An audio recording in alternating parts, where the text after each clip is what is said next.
तो मैं अर्जुन और आप देख रहे हैं मेरा चैनल स्टडी विद AP03। तो इस वीडियो में हम जानेंगे पूरी हिस्ट्री राम मंदिर बाबरी मस्जिद डिस्प्यूट की। तो चलिए शुरू करते हैं।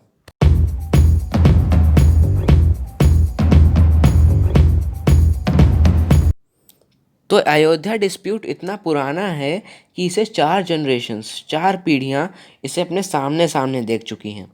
तो राम भगवान हिंदू धर्म में सबसे ज़्यादा पूजनीय भगवानों में से एक हैं। राम जी विष्णु भगवान के 7वें अवतार हैं। इनका जन्म अयोध्या में हुआ था और आगे चलकर श्री राम ने अयोध्या पर राज भी किया।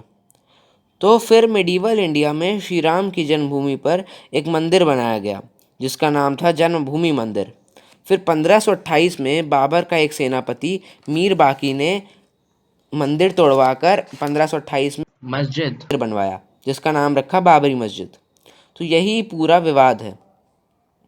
और फिर कई सेंचुरीज तक मुस्लिम्स मस्जिद के अंदर इबादत करते थे और हिंदू मस्जिद के बाहर एक चबूतरे एक रेस्ड प्लेटफॉर्म पे पूजा करते थे और इसी चबूतरे का नाम था राम चबूतरा।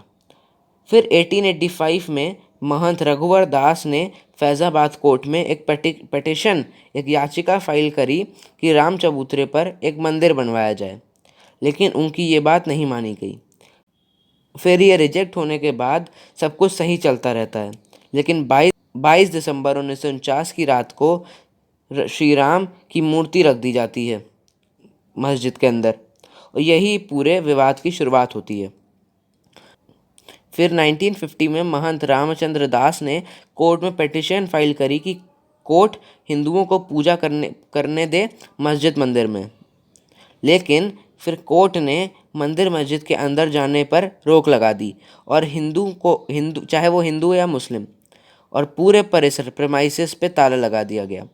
फिर 1961 में सुन्नी वक्फ बोर्ड कोर्ट गई और मांग करी कि जो मूर्तियां रखी गई उसे वहां से हटा दिया जाए और सारा कंट्रोल सुन्नी वक्फ बोर्ड को दे दिया जाए। फिर 20-25 साल तक मामला शांति से चलता रहा, लेकिन फिर 1984 में विश्व हिंदू परिषद ने धर्म संसद बुलाया जिसमें उसने कहा कि राम मंदिर इशू को एक नेशनल पॉलिटिक्स में लाना चाहिए और मस्जिद की जगह जन्मभूमि पर राम मंदिर बनाया जाए। फिर 1986 में शाह बानो केस होता है जिसमें जो सुप्रीम कोर्ट का फैसला होता है उसका मुस्लिम्स ने काफ़ी विरोध किया। फिर ये कह सकते हैं कि राजीव गांधी ने प्रेशर में आके इस फैसले को उलट दिया और फिर जिसका हिंदुओं ने काफ़ी विरोध किया। तो ऐसा माना जाता है कि हिंदुओं को खुश करने के लिए राजीव गांधी ने बाबरी मस्जिद का ताला खुलवाया और इसका दूरदर्शन पर लाइव टेलीकास्ट भी हुआ। फिर इसका मुस्लिम विरोध करने लगे और एक बाबरी मस्जिद एक्शन कमेटी बनाई गई। फिर कई जगहों पर दंगे भी हुए और कई लोग मारे भी गए। फिर विश्व हिंदू परिषद ने RSS ने और बीजेपी ने कैंपेन शुरू किया जिसे कार सेवा कहा गया। कार सेवा मतलब लोग आगे आएँ, अपने आप को वॉलंटियर करें मंदिर के काम में मदद करने के लिए। और कई रैलीज़ निकाली गई, राम जानकी रथ यात्रा निकाली गई अयोध्या में, सोशल अवेयरनेस फैलाने की कोशिश की गई। फिर 1989 में हुए इलेक्शंस में कांग्रेस को बस 197 सीट्स मिली और जनता दल ने बीजेपी और कुछ और राइट विंग पार्टीज़ के साथ मिलकर VP सिंह ने सरकार बनाई। फिर विश्व हिंदू परिषद ने अनाउंस कर दिया कि 14 फरवरी को अयोध्या में कार सेवा होगी। इससे VP सिंह की चिंता और बढ़ गई। फिर 7 फरवरी को महंत अवैधनाथ, महंत नित्य गोपाल दास, अशोक सिंघल और VP सिंह से मिले। कार सेवा को 4 महीने के लिए टाल दिया गया। फिर दोनों पक्षों में बातचीत हो ही रही थी कि लाल कृष्ण आडवाणी ने सोमनाथ से अयोध्या तक एक रथ यात्रा शुरू कर दी। ये रथ यात्रा को 25 सितंबर से सोमनाथ से शुरू होना था और 30 अक्टूबर को ख़त्म होना था और 30 अक्टूबर को ही अयोध्या में कार सेवा होनी थी। वैसे तो इस रथ यात्रा के मैनेजर प्रमोद महाजन थे, लेकिन गुजरात में इस यात्रा के मैनेजर नरेंद्र मोदी थे। आज के PM नरेंद्र मोदी का राइज इसी रथ यात्रा से होता है। लेकिन 23 अक्टूबर को बिहार के समस्तीपुर में रथ यात्रा को रोक दिया गया और आडवाणी को गिरफ्तार कर लिया गया। उधर जैसे ही आडवाणी गिरफ्तार हुए, बीजेपी ने अपना समर्थन वापस ले लिया और VP सिंह की सरकार गिर गई और चंद्रशेखर PM बन गए। 30 अक्टूबर को कार सेवा हुई और 30 अक्टूबर को बाबरी मस्जिद गिराने की कोशिश हुई, लेकिन मुलायम सिंह ने कार सेवकों पे गोली चलवा दी और कई कार सेवक मार दिए गए और बाबरी मस्जिद गिराने का प्लान फेल हो गया। अब चंद्रशेखर की भी सरकार गिर गई और अब 1991 में फिर से इलेक्शन होते हैं और इसी बीच राजीव गांधी को मार दिया जाता है। फिर इलेक्शंस में कांग्रेस जीती और नरसिम्हा राव पीएम बने और यूपी में बीजेपी की सरकार बनी और कल्याण सिंह यूपी के सीएम बने। फिर कल्याण सिंह ने 2.77 एकड़ की जो डिस्प्यूटेड ज़मीन थी वो अपने कब्ज़े में ले ली, मतलब उत्तर प्रदेश सरकार के कब्ज़े में ले ली। और तभी इलाहाबाद हाई कोर्ट ने यहाँ पे किसी भी परमानेंट कंस्ट्रक्शन पे बैन लगा दिया। लेकिन 9 जुलाई को कार सेवा फिर से शुरू हुई और जैसे एक राम चबूतरा था वैसे ही परमानेंट कंस्ट्रक्शन शुरू हुआ। लेकिन फिर 23 जुलाई को सुप्रीम कोर्ट ने डिस्प्यूटेड एरिया की किसी तरह की कंस्ट्रक्शन पर रोक लगा दी। फिर 26 जुलाई को शुरू हुई कार सेवा रोक दी गई। फिर अक्टूबर में वीएचपी ने और बाबरी मस्जिद एक्शन कमेटी ने 2 मीटिंग्स करी, लेकिन इसका कोई रिजल्ट नहीं निकला। फिर 30 अक्टूबर को वीएचपी ने धर्म संसद बुलाई और कार सेवा की अनाउंसमेंट करी। अब 6 दिसंबर को फिर कार सेवा होनी थी।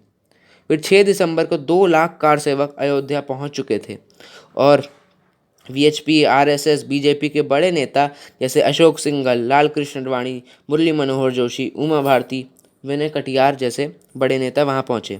सब जोरदार भाषण दे रहे थे और 12 बजे 200 कार सेवक बाबरी मस्जिद के अंदर घुस गए और तोड़फोड़ शुरू कर दी गई और 4 बजे तक बाबरी मस्जिद का कैपुला गुबंद गिरा दिया गया, जिसे गर्भगृह कहा जाता था, और 5 बजे तक पूरा बाबरी मस्जिद गिरा दिया गया।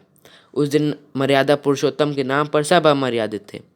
लेकिन 7 बजे तक रामलला की मूर्ति रख दी गई और एक टेम्परेरी मंदिर बनाना शुरू कर दिया गया। फिर 16 दिसंबर 1992 को एक लिब्राहन कमीशन बनाई गई। ये एक वन मैन कमीशन थी जस्टिस मनमोहन सिंह लिब्राहन की। इसे अपनी रिपोर्ट देने में 17 साल का समय लग गया और 30 जून 2009 को इसने अपनी रिपोर्ट दी। फिर 27 दिसंबर को पूरे परिसर की 67 एकड़ ज़मीन को केंद्र सरकार ने अपने कब्ज़े में ले लिया। फिर 1993 में इलाहाबाद हाई कोर्ट में इस केस की सुनवाई शुरू हुई और फाइनली 2010 में इलाहाबाद हाई कोर्ट ने अपना फैसला सुनाया। मतलब 60-70 साल ये कोर्ट में ही रह गया। इलाहाबाद हाई कोर्ट ने ये फैसला सुनाया कि डिस्प्यूटेड एरिया को 3 हिस्सों में बांट दिया जाए। एक हिस्सा जहाँ टेम्पररी मंदिर है उसे हिंदू महासभा को दे दिया जाए। दूसरा हिस्सा निर्मोही अखाड़े को दे दिया जाए, जिसमें राम चबूतरा और सीता रसोई आती है, और बचा हुआ हिस्सा सुन्नी वक्फ बोर्ड को दे दिया जाए। इस फैसले से खुश ना होकर हिंदू महासभा और सुन्नी वक्फ बोर्ड सुप्रीम कोर्ट चले गए। फिर वहाँ 2017 में सुनवाई शुरू हुई और 9 नवंबर 2019 को फाइनल फैसला आ गया, जिसमें राम जन्मभूमि, जहाँ पहले बाबरी मस्जिद थी, उस ज़मीन को राम जन्मभूमि ट्रस्ट को दे दिया जाए मंदिर बनाने के लिए, और सुन्नी वक्फ बोर्ड को अलग से 5 एकड़ ज़मीन देके मस्जिद बनाने के लिए दे दी जाए। और अभी 5 अगस्त 2020 यानी 2 दिन बाद राम मंदिर का भूमि पूजन होना है और सिचुएशन नॉर्मल होने पे मंदिर लगभग 3.5 साल में बन जाएगा। तो इस वीडियो में इतना ही। अगर आपको वीडियो अच्छा लगा, लाइक शेयर कमेंट ज़रूर करिएगा। जय हिंद, जय भारत।